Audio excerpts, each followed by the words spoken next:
Vi føler os aldrig mere danske, end når vi er væk fra Danmark.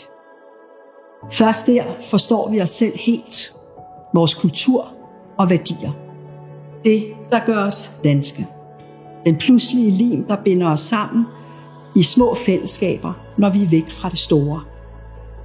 Først derude på åbent hav eller fremmed grund, savner vi det, vi tager for givet derhjemme.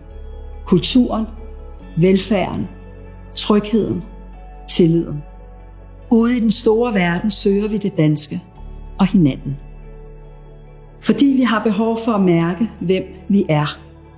Ikke bare for at modvirke rodløshed, men for at kunne vokse og udvikle os i mødet med nye mennesker og kulturer. Den danske kirke er et lille stykke af det Danmark, du savner, når du er væk hjemmefra. Uanset om du kommer for at fejre en glædelig begivenhed, for at få selskab, eller fordi du savner støtte i en vanskelig tid, så finder du samhørighed og medmenneskeligt følgeskab her.